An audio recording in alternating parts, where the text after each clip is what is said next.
Hi friends, today we are going to read a book about the life cycle of a caterpillar and how it turns into a butterfly. So this is a nonfiction book. It's going to teach us real information, and I actually have our cup of caterpillars here and something exciting to show you. If you just hang on one second, let's see if I can turn around. So here are our caterpillars. They are all inside the chrysalis now.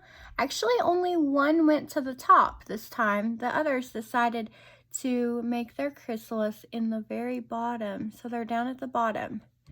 So in another couple of days, I will actually take the cup and I will open up the lid and I'll put it inside the net. And then since the other ones are in the bottom, I'll just put the whole cup in the net.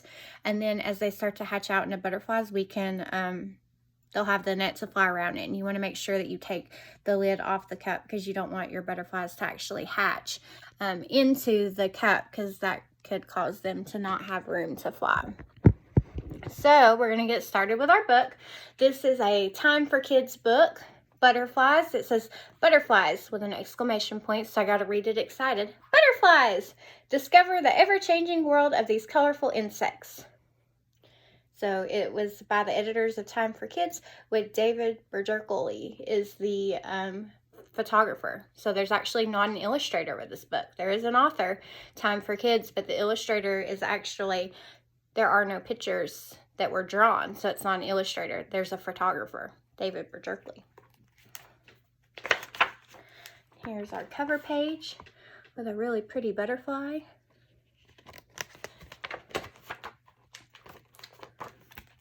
Flying flowers. That's what our page says. Something colorful glistens in the meadow. Is it a flower?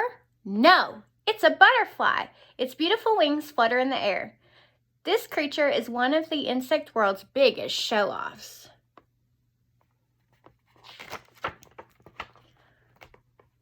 Butterflies and moths belong to the same group. Short hairs called scales cover their wings like powder. Some scales can even make the wings appear to shimmer. Butterflies are usually more brightly colored than moths, and right here you can see a blue morpho butterfly, which is common to Central and South America region. So they actually have these little scales on their backs. They're not really blue, but when the ridges on their scales reflect the light, they appear blue. So the butterfly is actually black, but the way their hairs and the scales on their back, it makes it appear to be blue. Let's take a close look at a butterfly. Butterflies are active during the day. They hold their wings straight up while resting. There are nearly 20,000 different types of butterflies, and it goes through all the parts of a butterfly, and we're actually going to label a butterfly next week. So we have the antenna that come up. We have the head. The proboscis is its curly little tongue. We have its thorax and its abdomen. It has feet, has 6 feet because it's an insect. It has a body, and it has its forewings and its hind wings.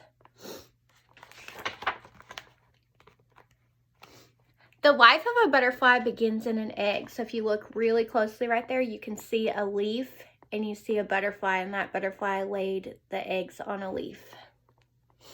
They lay their eggs only on plants that caterpillars like to eat. That's because when the egg hatches, a caterpillar comes out. So a butterfly will choose a leaf that caterpillars like to eat, and that's where it will lay its egg. And the egg has a sticky substance on it that makes it stick to the leaf. So even when it's windy or rainy, the egg will stay on the leaf. But they need to watch out. A caterpillar is tiny when it hatches. Then it begins to eat, and it can eat many times its own weight every day. Caterpillars shed their skin several times. This is called molting, but caterpillars must be careful. It is a dangerous world for them, and most end up as a meal for birds, frogs, and other insects. So they have to be very careful because they might get eaten.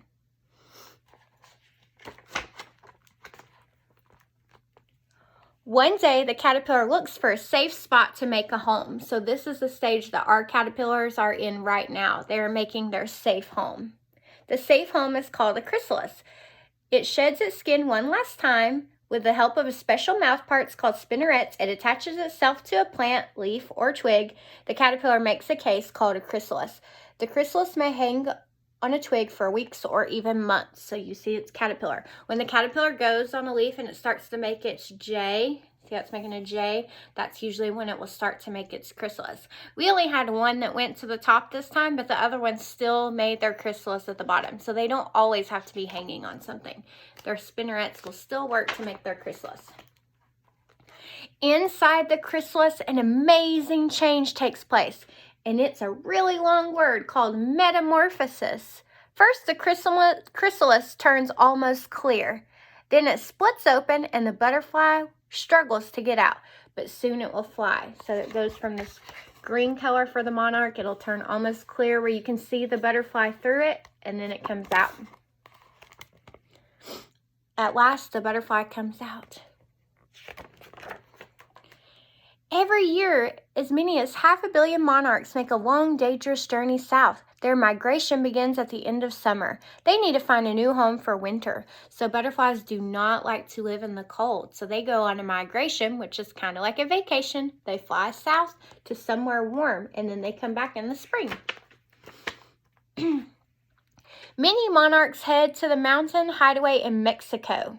They will spend their winter in a forest of fir trees. It's a perfect place to rest because the air is cool and moist. For more than 4 months, hundreds of millions of monarchs flock to the trees. The monarchs rest and wait for winter to end. So if you go to this special place in Mexico, which is on the map, it's really far away from where we live, there will be millions of monarchs just in the trees waiting for it to warm up. In the spring, the monarchs begin their journey back north. Some are now more than 6 months old. This generation of monarchs live longer than others. Most monarchs only live for about a month. Along the route, monarchs lay eggs and die. Caterpillars hatch from these eggs, and the butterflies that develop continue the trip. And there are their eggs on the leaf. They're really tiny, super tiny eggs. You probably wouldn't see it on a leaf unless you looked really close. In the summertime, northern areas are once again filled with monarchs. These are the great-great-grandchildren of the butterflies that made their journey along to Mexico. Soon it will be time for monarchs to head south. How do they find their way? Scientists are working to try to find the answer.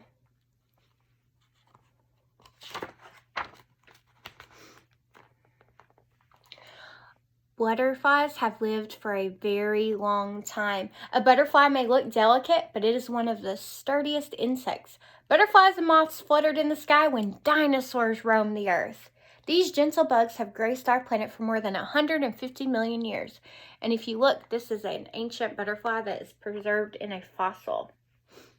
So it's in a rock. So when they cracked the rock open, they could see this butterfly in there. Butterflies don't bite or growl.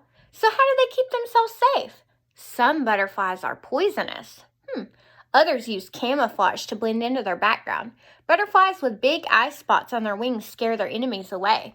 This is an owl butterfly. Can you think of why it might be called an owl butterfly? See, this looks like the nose and 2 eyes. So when this butterfly is on a tree, it looks like an owl and it scares away other creatures. And you can also plant a butterfly garden. If you wanted to plant a garden for your butterfly, they enjoy milkweed plants, marigolds, lilacs, and peonies. And they love to eat things like watermelon, mashed bananas, and strawberries. So if you have any of those things, you can try to attract some butterflies to your yard. 100 years ago, there were more butterflies than today because many butterflies are endangered or extinct. So we need to work to keep butterflies in our world. And here are some pretty yellow butterflies. The Karner blue butterfly is endangered, this one. All right, so that is our book about butterflies. Hopefully you learned some interesting facts about butterflies and how caterpillars turn into butterflies. Thanks for watching.